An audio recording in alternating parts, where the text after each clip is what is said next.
offers them much of an economic future. So if they want to develop closer, I would never presume to second guess what President Trump may or may not decide. And that's the sort of the great unknown of this situation, as you're aware. There are signs that he is losing patience with President Trump, with President Putin, that he feels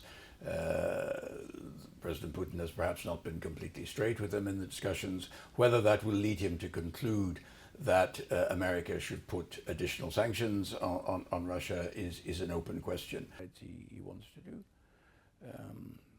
So I don't know. I literally. They, of course, have raised the question of tariffs. I think many in Europe, and indeed I think Canada and the UK, are slightly less convinced that blanket tariffs against countries that are importing oil would really have the desired effect. And I think we continue to believe we need to work more on the ports, the shadow fleet, the refineries. We think this is a way of having an equivalent impact of reducing Russia's revenue from oil and gas exports. We also have included, of course, LNG in the 19th package, and we are accelerating the phase out of our residual dependence on Russian oil, particularly for a couple of member states who have some specific problems in this regard. And the line for security was enormous. So I was really glad.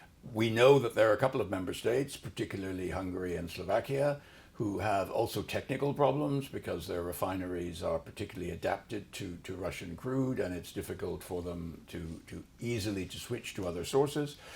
We've been working with them. We encourage them to move as quickly as possible. So anything that the US can do to put additional pressure on those member states to accelerate their change of their sourcing of their crude oil would be very welcome. A concern, I don't know whether this is President Trump or just people around him, that all the indicators in the Russian economy are flashing red. Russia is struggling economically. They're running out of money.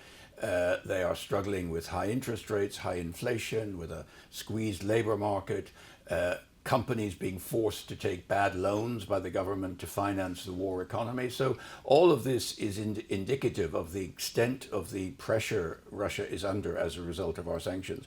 But of course, they are constantly creating new means of circumvention and new ideas about how to get around these sanctions, and we have to close those loopholes. So, they have 1 million workers in Russia. They will say, and they do say, that they are simply providing normal trade and that they are not providing military support or support for weapons to Russia, and that may be true. I mean, though we do have some evidence of, for example, drones, which maybe are, technically speaking, non-military until they're made military. But I think the discussion with China has been frankly complicated because they don't accept that this is circumvention.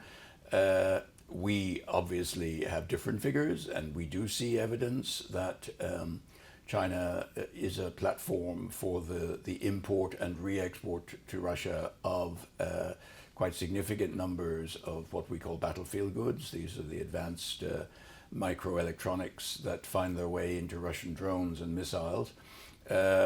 We have tried to engage with China on this point. It has not been easy. And as you know, we have sanctioned Chinese entities, and we recently sanctioned some Chinese banks. So, I mean, we are slowly starting to address the issue of bad actors in China that we identify.